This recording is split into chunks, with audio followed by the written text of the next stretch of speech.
Hello and welcome, I'm Elliott and today I'm going to be counting down my top 10 movies of 2014. Let me be clear, I'm only including films that had a wide UK cinema release last year. So films like Birdman, Whiplash, Theory of Everything, Foxcatcher, those movies they won't count in this list. So let's get started. Number 10.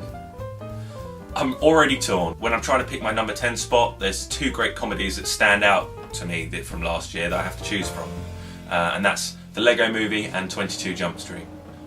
Both these films were written and directed by Phil Lord and Chris Miller.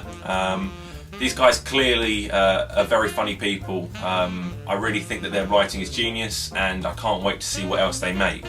What I really loved about 22 Jump Street was the fact that it knew it was a sequel and it played on that. But I'm going to have to go with The Lego Movie in my number 10 spot just because it was something completely different and original and it's probably the best animated film of 2014. Number 9. Edge of Tomorrow is really the definition of what an action, sci-fi, popcorn, summer movie should be. But the film suffered dramatically at the box office due to a terrible marketing campaign that made it look like it was almost Oblivion Part 2.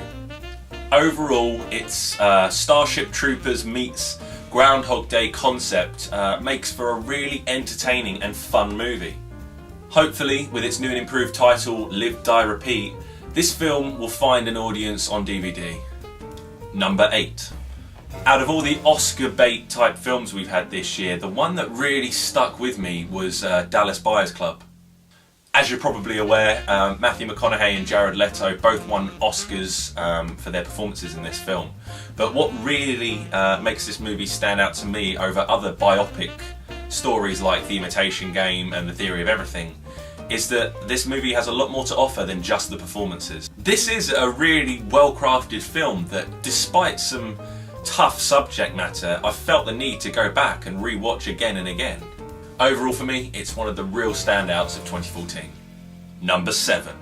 I'm a comic book and superhero fanboy. I like my Marvel movies and this was a good year for Marvel movies. Captain America: The Winter Soldier really showed us that superhero fatigue in movies isn't coming anytime soon because these films really can encompass other genres, in this case a spy espionage thriller.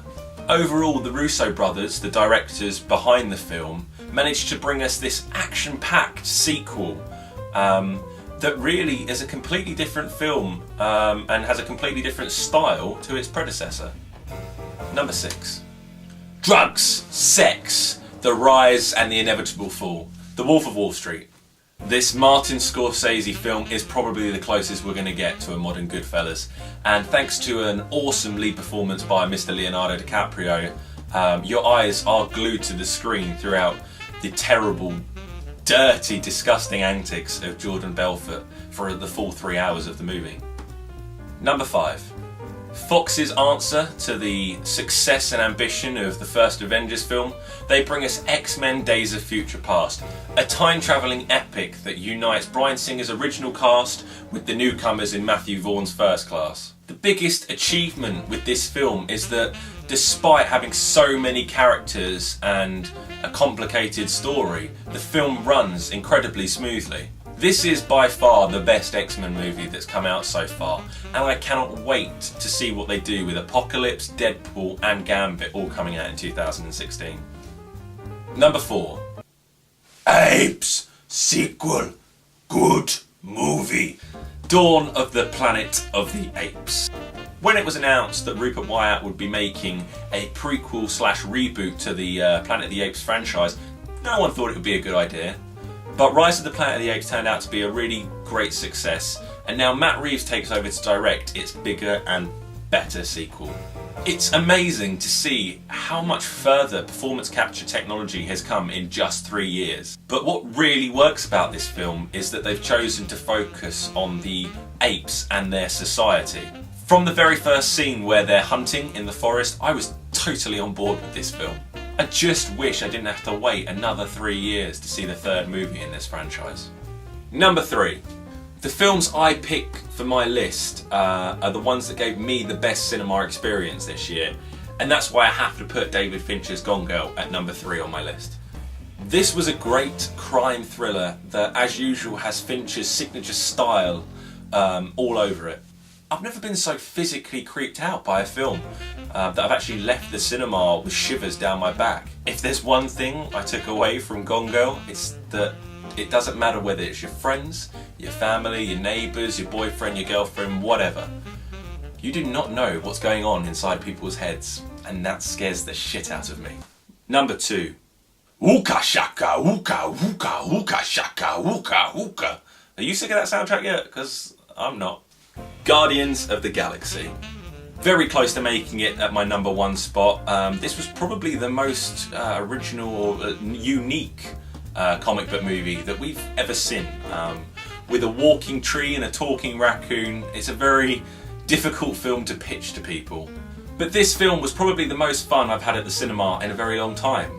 From the brilliant characters, to the amazing visuals, the soundtrack, the comedy, the action, this was an all-round great movie that I think appealed to a wide range of audiences.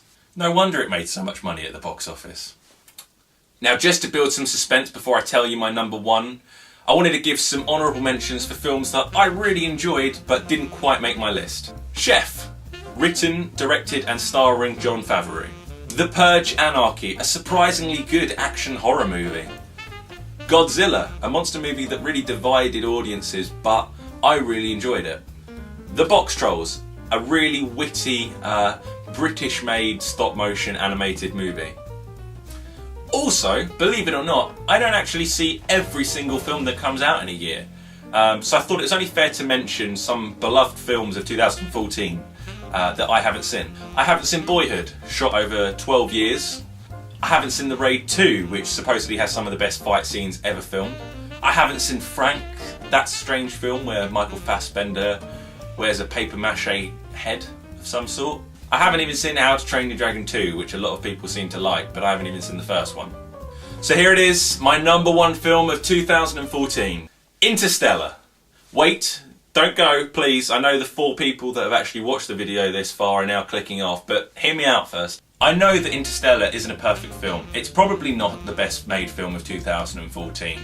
And yes, if I wanted to, I could probably pick it apart and highlight all the problems with the plot and the tone, but science fiction, NASA, space travel, saving the world, the material in this film is so up my alley, and I found myself really connected to the movie.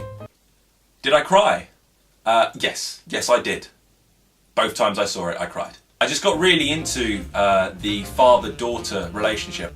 I loved this film. I saw it twice, and both times I came out of the cinema thoroughly entertained. And because of the backlash and criticism that this film had, it's very hard to admit it, but this was my favourite film of 2014. I really hope that people look back at this film more fondly in the years to come. So that's my list. Let me know what your top 10 films of 2014 were. Or don't. I mean, you're probably busy and have a life, unlike me. Thank you for watching.